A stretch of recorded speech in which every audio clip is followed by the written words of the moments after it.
ஜனநாயகம் பராசக்தி இது வந்து ரிலீஸ் ஆகி அந்த படம் டைட்டில் கார்டு ரிலீஸ் பண்ண அந்த தருணத்திலேருந்தே எவ்வளோ பெரிய ஒரு கிளாஷஸ் நம்ம தொடர்ந்து பார்த்துட்டு தான் சார் இருக்கோம்.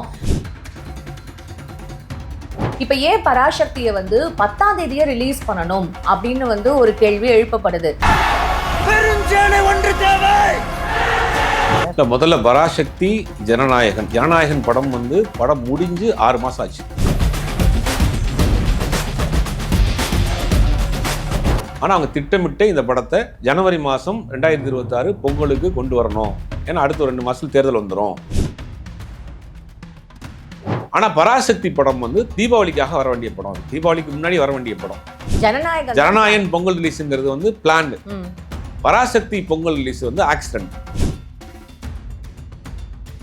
அப்படின்னு ஒரு வாரம் அவங்க வந்து போகியில ஆரம்பிச்சு காணும் பொங்கல்ல முடியும். அந்த 1 வீக்ங்கிறது வந்து ஒட்டுமொத்தமா அவங்க ஃபெஸ்டிவல் மூடுக்கு போயிடுவாங்க. ஆமா சார், சந்திரமுகி, சச்சின், அப்புறம் மும்பை எக்ஸ்பிரஸ் இதெல்லாமே ஒரே நாள்ல வந்திருக்கு. அதெல்லாம் ஒரு காலத்துல இருந்துச்சு.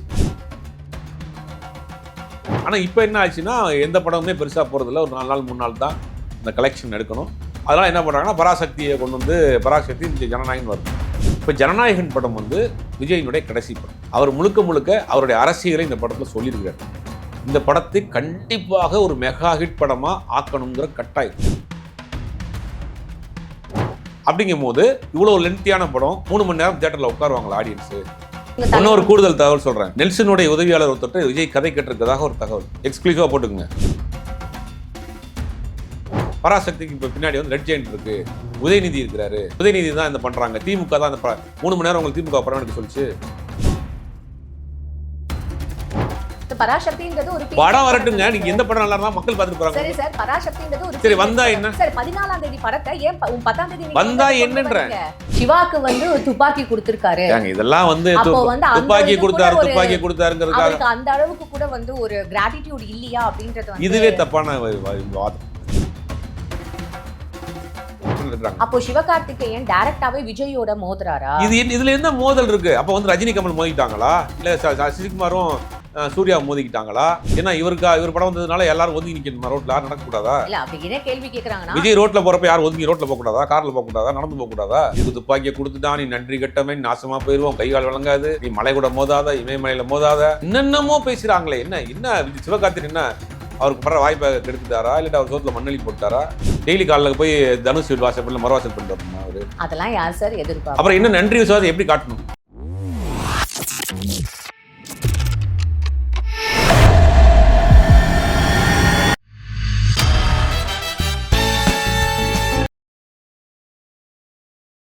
பிபிடி சினிமா நேயர்கள் அனைவருக்கும் வணக்கம். இன்னைக்கு நம்மளோட மூத்த பத்திரிகையாளர் ஜுபேர் அவர் தான் நினைஞ்சிருக்காரு. நிகழ்ச்சிக்கு போகலாம் சார். வணக்கம் சார். வணக்கம் சார்.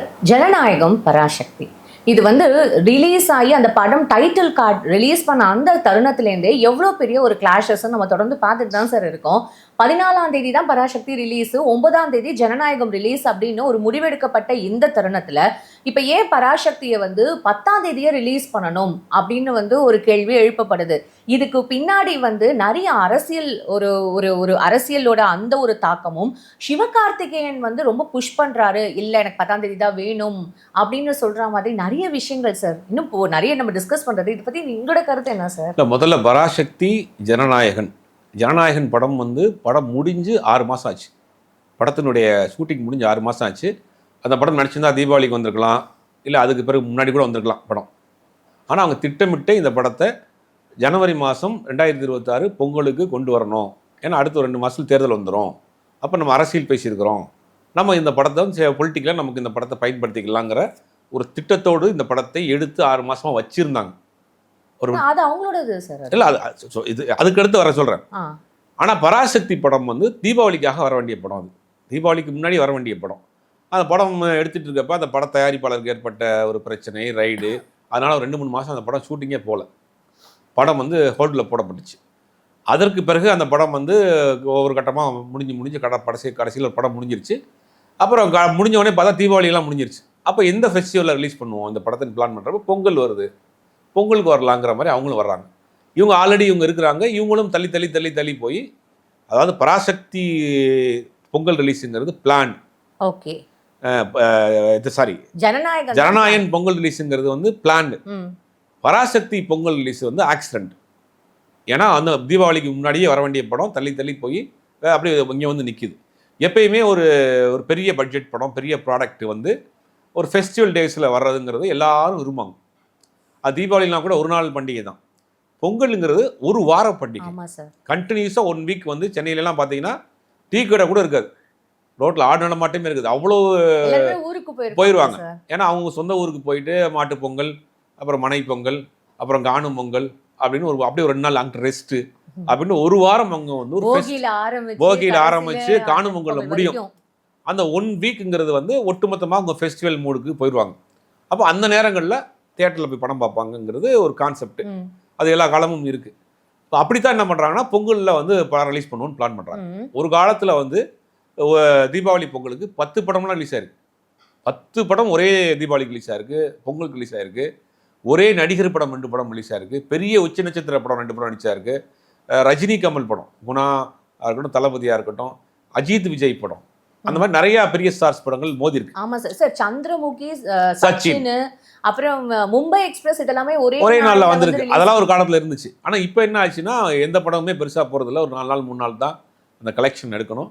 அதெல்லாம் என்ன பண்றாங்கன்னா பராசக்தியை கொண்டு வந்து பராசக்தி இந்த ஜனநாயகன் வருது. இப்போ என்ன பண்றாங்க அப்படின்னா இப்போ இது வரைக்கும் வந்துட்டாங்க. இப்போ ஜனநாயகன் படம் வந்து விஜயினுடைய கடைசி படம். அவர் முழுக்க முழுக்க அவருடைய அரசியலை இந்த படத்தில் சொல்லியிருக்கிறார். இந்த படத்தை கண்டிப்பாக ஒரு மெகா ஹிட் படமாக ஆக்கணுங்கிற கட்டாயம்.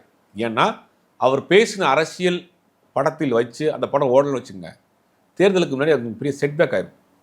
சரி, ஓகே. அப்போ என்ன நினைப்பாங்க, நீங்கள் பேசின அரசியலை சினிமாலே பார்க்கல, உங்களுக்கு ஓட்டு போடுவாங்களா அப்படின்ற மாதிரி வந்துடும். இந்த படம் பேசிக்காக ஒரு தெலுங்கு படம். தெலுங்கு படத்தை பொறுத்த வரைக்கும் அதில் பாலையா நடித்த படம், பகவந்த் கேசரி படம். இவர் வந்து ஒரு பழங்குடியின சப் இன்ஸ்பெக்டராக இருக்கிறாரு. அப்புறம் ஒரு பெண்ணுக்கு உதவி செய்யக்கூடிய ஒரு கார்டியனாக இருக்கிறாரு. அப்புறம் அரசியல் ஆசை வருதுங்கிற மாதிரி இவங்க தமிழில் மாற்றிருக்கிறாங்க.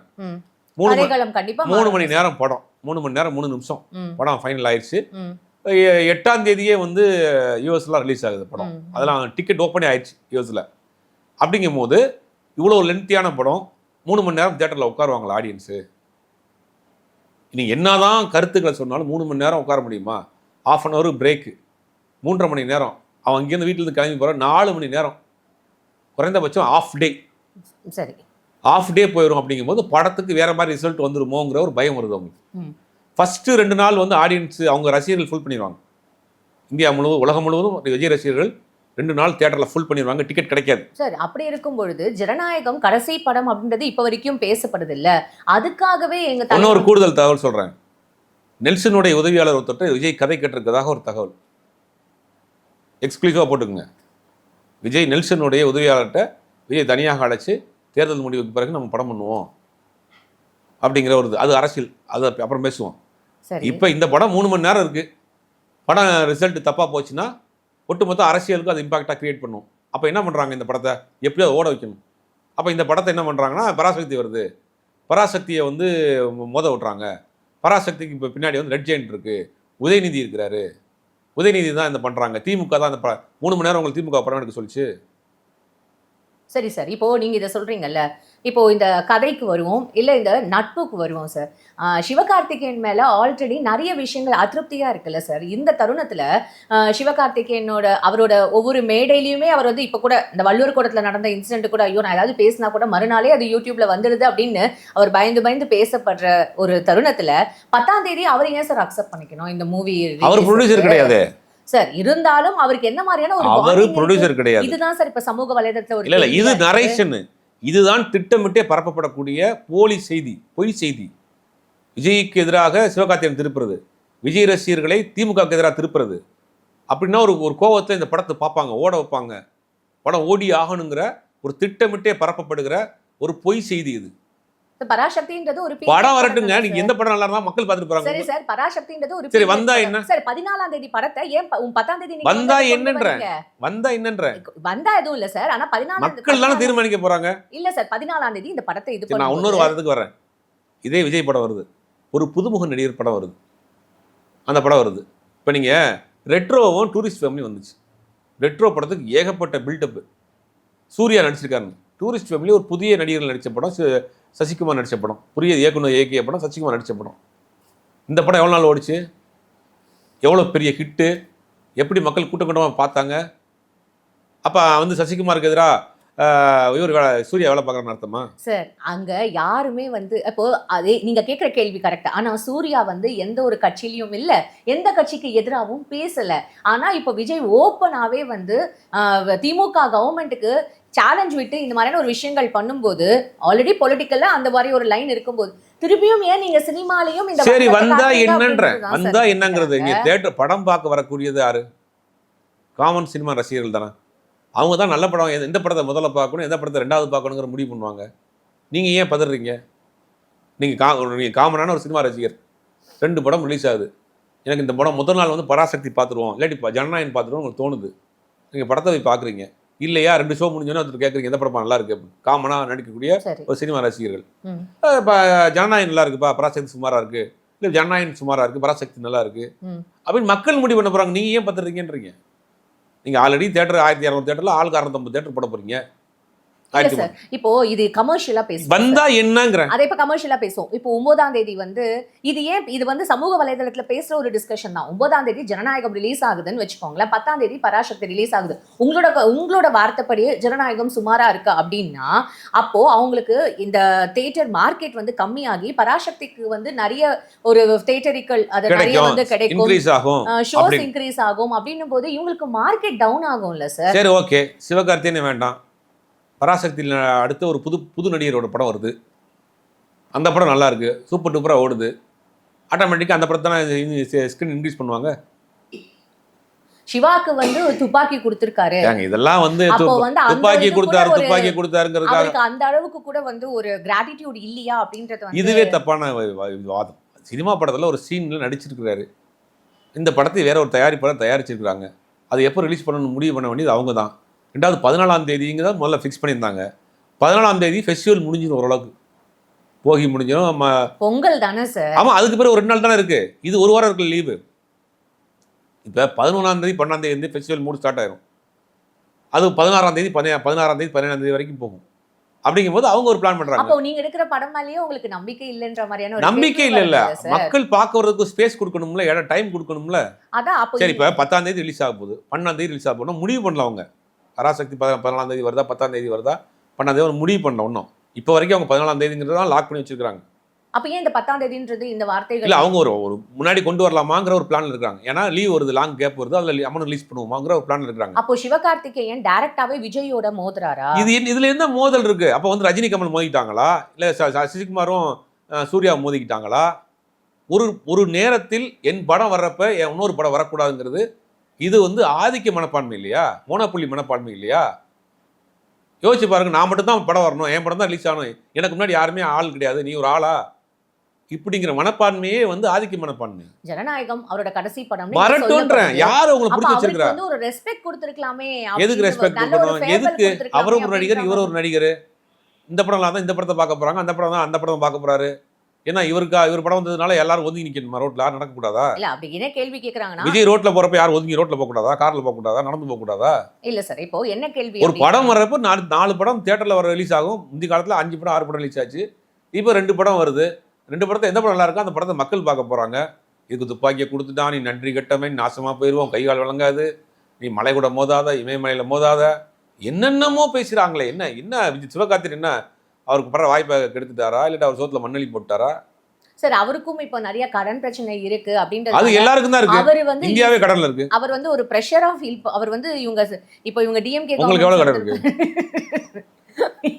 ஆஃப்லைன்ல சொல்லட்டுமா சரி, சார்? அப்படியே கட்டிட்டு தான் இருக்கீங்க. எல்லாருக்கும் அவங்க சக்திக்கு தக்கட்டு கடன் இருக்கு சார். இப்போ சிவகார்த்திகேயன் வந்து அவ்வளவு பிரஷரா ஃபீல் பண்றாரா? ஏன்னா ஒரு பக்கம் டிஎம்கே கவர்மெண்ட், இன்னொரு பக்கம் இந்த படத்துல நம்ம வந்து நடிச்சிருக்கோம், இப்போ இதை நல்லா நம்ம நடிச்சு கொடுத்தாகணும், இதை நல்ல வந்து ஒரு அவுட்புட் வெளில வரணும்ன்ற ஒரு பிரஷர் வந்து சிவகார்த்திகேயனுக்கும் இருக்காதா சார்? இந்த கதை வந்து முதல்ல சூர்யா பண்றதா இருந்துச்சு. ஷூட்டிங் போறதுக்கு முன்னாடி வந்து சூர்யா வந்து என்ன பண்ணாருன்னா, அவர் பாம்பேல இருக்கிறாரு, இந்திய படம் நமக்கு பிரச்சனை வரும்ன்றதுக்காக அந்த படத்தை ட்ராப் பண்ணிட்டார். அதுக்கு பிறகு தனுஷ்கிட்ட போச்சு. தனுஷ் டேட் இல்லாமல் அந்த படம் டிலே ஆயிடுச்சு. சிம்புட்ட போச்சு, சிம்புக்கும் டேட் இஷ்யூ வந்துச்சு. அடுத்து சிவகார்த்திகேயன்ட்ட போச்சு. சிவகார்த்திகேயன் போகிறப்ப அந்த டேட்டு கரெக்டாக முடிஞ்சு அடுத்த படத்துக்கு வெயிட் பண்ணிட்டு இருந்தாரு. உள்ளே வந்துட்டாங்க, இந்த படத்தை ஆரம்பிச்சிட்டாங்க. இதுதான் நடந்த மேட்ரு. கடனுக்காக பண்ணார், நன்றி விசுவாசம் கிடையாது. சரி, அந்த துப்பாக்கி தான் என்னதான் அந்த எல்லாரும் இப்ப பேசுறது என்னன்னா, துப்பாக்கி உங்களுக்கு கொடுத்தது உங்க மேல இருக்கிற ஒரு மரியாதை தானே, அது உங்களுக்கு நன்றி ஏங்க அது ஒரு உணர்ச்சி இல்லையா படத்துல அப்படின்னு ஒரு இப்ப சீனு பேசப்படுது சார். இதை வந்து லூசித்தனமா இதை வந்து துப்பாக்கியை கொடுத்தாரு, துப்பாக்கி எதிர மாதிரி நீட்டிட்டாருன்னு பேசிக்கிட்டு இருக்கிறதெல்லாம் லாஜிக் இருக்காதா? ஒரு பக்கம் வெங்கட்டோட அடுத்த படத்துல வந்து அவர் நடிக்கிறாரு அப்படின்ற மாதிரியான ஒரு ஆமா. விஷயம் சொல்லப்பட்டாலும், இன்னொரு பக்கம் வந்து இவருக்கு கிராட்டிடியூட் இல்ல, இவரு கூட இவரை வளர்த்து விட்டவங்களுக்கே வந்து தனுஷ் ஆகட்டும் சரி, அப்புறம் இமான் ஆகட்டும் சரி, இவர் வந்து நன்றி உணர்ச்சியே காட்டாதவர் அப்படின்ற மாதிரியான இவர் இந்த உலகத்தில் இப்ப நன்றி உணர்ச்சி நன்றி காட்டுறதுக்காக என்ன பண்ணலாம்? டெய்லி சிவகார்த்திகேயன் வந்து தனுஷ் சார் ஆஃபீஸ் போய் மறுவாசல் பண்ணணுமா, கோலம் போடணுமா, போய் என்ன செய்யணும்? இல்லை அவருக்கு ஏதாவது கெடுதல் பண்ணிட்டாரா? வளர்ச்சி பிடிக்கல. சிவகார்த்திகேயன் எந்த பின்புலமும் இல்லாமல் ஒரு தனி ஆளாக இன்னைக்கு ஒரு பெரிய வளர்ச்சி அடைஞ்சிருக்காரு, ஒரு பெரிய சம்பளம் வாங்கியிருக்காரு, உயரத்துக்கு போயிருக்காரு. அந்த வளர்ச்சி பிடிக்காத ஆட்கள் பேசுகிறாங்க. நன்றி விசுவாசத்தை இவர் எப்படி காட்டணும்? டெய்லி காலையில் போய் தனுஷ் வீடு வாசப்படல மறுவாசல் பண்ணிட்டு வரணுமா அவரு? அதெல்லாம் யார் சார் எதிர்பார்ப்பு? அப்புறம் என்ன நன்றி விசுவாசம் எப்படி காட்டணும்? எப்படி காட்டணும் சொல்லுங்க? ரொம்ப நாளா இந்த பஞ்சாயத்து போயிட்டு இருக்கு. இன்னைக்கு பேசி முடிச்சிடும். என்ன பண்ணணும்? சிவகார்த்திகேயன் தனுஷுக்கு நன்றி கடன் பட்டிருக்காரு. அதுக்காக சிவகார்த்திகேயன் என்ன பண்ணணும்? இல்ல சார், மேடையிலே இவர் வந்து அவரை தாக்கி பேசுறதும் அவர் இவரை தாக்கி பேசுறதும் அப்படின்ற ஒரு அது வந்து ஒரு ஆடியோ லான்ச்ன்றது என்ன சார்? யார் ஆரம்பிச்சாத? நீங்களே சொல்லுங்களே. இப்ப ஆடியோ லான்ச் எந்த மாதிரியான ஒரு மேடையா? எல்லா ஆடியோ லான்ச்லயும் நடிகைங்க பூரா சோத்து கொள்ளாம தான் வந்தேன், நான் வந்து கஷ்டப்பட்டு தான் இருந்தேன், நான் தவந்து தான் வந்தேன்றான். பொய்யா தான் சொல்றாங்க, எல்லாரும் தான் சொல்றாங்க. அதுக்கு என்ன செய்ய முடியும்? எல்லா நடிகரும் சொல்கிறேன், நான் வந்து கஷ்டப்பட்டேன், நான் வடமல்லியில் படுத்து கிடந்தேன், அம்மா உணவகத்தில் சாப்பிட்டேன், 3 நாள் சாப்பிடல, 2 நாள் சாப்பிடல, இப்படிலாம் சொன்னால் தான் நம்ம ஒரு டேரக்டர் மதிப்பாங்க, நம்மளை வந்து ஒரு கிரியேட்டர் நினைப்பாங்கன்னு இவங்களா ஒரு கற்பனை வச்சுக்கிறாங்க. அப்படிலாம் யாருமே கிடையாது. ஒரு காலத்தில் சினிமாவில் அப்படி இருந்துச்சு. இன்றைக்கெல்லாம் சினிமா வேறு மாதிரி ஆயிடுச்சு. இன்றைக்கி சினிமாவில் இருக்கிற 4 வேலை பார்க்குறான், வேறு தொழில் பார்க்குறான், பார்ட் டைமாக சினிமா இல்லைன்னா வேறு வேலைக்கு போயிடுறான். ஒரு காலத்தில் தெளிவாக இருக்குது. இன்றைக்கெல்லாம் பார்த்தீங்கன்னா முந்தைய அந்த காலத்தில் பார்த்தீங்கன்னா இன்னும் வடமல்லியில் பாருங்கள், இப்போ கூட கேமரா எடுத்துவாங்க. 30 வருஷமாக 40 வருஷமாக நின்றுக்கிட்டு இருக்காங்க ஆட்கள்லாம். படம் பண்ண போகிறோம் ஒன்று முடியலாம் நரைச்சி போச்சு, இன்னும் நம்பிட்டு கையெல்லாம் அடிச்சுக்கிட்டு ஒரு பழைய ஜீன்ஸ் பேண்ட்டை போட்டு டிஷர்ட்டை போட்டு அடுத்த மாதம் ப்ரொடியூசர் வந்துடுவார். ஒரு பெரிய நரேட்டர் காசு சொல்லிட்டேன், ஆனால் நம்பிக்கையோட பூமி கொண்டே சுற்றுறதை பார்த்துக்கிட்டே நிற்கக்கூடிய ஆட்கள்லாம் இருக்காங்க. இன்றைக்கி இருக்கிற ஜெனரேஷன் அப்படி கிடையாது. இல்லையா உணர்வு வேலைக்கு போயிடுறாங்க டக்குன்னு. இன்றைக்கி இருக்கிறவங்களுக்கு நிறையா ஸ்பேஸும் இருக்குது, இடம் வேறு வேறு இடத்துல உங்கள் டேலண்ட்டை நீங்கள் வந்து காமிச்சிடலாம். ஒன்றுமே இல்லை, கையில் மொபைல் வச்சிருக்கலாம், 4 பேரை கூப்பிட்டு ஒரு ஷார்ட் ஃபிலிம் பண்ணி உடனே அப்லோட் பண்ணிடுறாங்க. சார், விஜய் அவர்கள் எந்த மாதிரியான ஒரு சரி நன்றி வச்சதுக்குவாங்க, நன்றி வச்சதுக்கு என்ன பண்ணும்? சிவகார்த்திகேயன் அறிமுகப்படுத்தினார் தனுஷ், அவருக்கு நன்றி விசுவாசத்தோடு இருக்கணும். அதுக்காக என்ன செய்யணும் சிவகார்த்திகேயன் சொல்லுங்க, செஞ்சு கூட சொல்லுவோம், பேசி கூட யார்கிட்ட சொல்லி சிவகார்த்திகேயன் நீங்கள் வந்து ஏதாவது அவருக்கு நன்றி கடனா நீங்கள் வந்து டெய்லி காலில் போய் மறுவாசல் பண்ணி விட்டுருங்க, வீட்டு வாசலில் போய். இது வந்து அவருடைய வளர்ச்சி அறிமுகப்படுத்தினாருங்கிறது மாற்றுக்கிறது கிடையாது. அதுக்காக என்ன சிவகார்த்திகேயன் அவங்க கம்பெனியில் 2 படம் நடிச்சு கொடுத்தாரு, 1.5 பாருக்கு 2 படம் நடிச்சார்ல, அதுக்கு பேர் வளர்ச்சி அடைஞ்சு அவ்வளோதான். சரி, நம்மளால் ஒருத்தர் நல்லா இருக்காருன்னு சந்தோஷப்பட்டு போங்களேன், நல்லதானே பண்ணியிருக்கீங்க, யாரையும் கெடுக்கலையே, ஏன் நீங்கள் அதை பொறாமையாக பேசுகிறீங்க? அப்படி நன்றியை வந்து சிவகார்த்திகேயன் மறந்தால் அவர் அனுப்பிச்சிட்டு போகிறாரு. நீங்கள் ஏன் அதை திரும்ப பேசுகிறீங்க? நான் உருவாக்கினவன், நான் ஆளாக்கினவன், நன்றியை மறந்துட்டான். நீங்கள் ஒருத்தர் நல்லா செஞ்சுருக்கீங்க, அதனால ஒருத்தர் நல்லா இருக்காரு, அதை பார்த்து சந்தோஷப்பட்டு போங்க. அதுதான் இப்போ ஆடியோ லான்ச் மேடைகள்லாம் அவங்க கதை சொல்லிக்கிட்டு கஷ்டம் விட்டுக்கிட்டு இருக்கானுங்க, அவ்வளோதான். Fine sir. ஸோ இது வந்து இந்த பராசக்தி அப்புறம் இந்த ஜனநாயகம் இன்னும் ரிலீஸ் ஆகிறதுக்கு முன்னாடி இன்னும் 2 வாரமா சார், இன்னும் என்னென்ன விஷயங்கள்லாம் கேட்க போகிறோம் அப்படின்றத நம்ம பொறுத்திருந்து தான் சார் பார்க்கணும். உங்கள் நேரத்துக்கும் உங்கள் கருத்துக்களுக்கும் நன்றி சார்.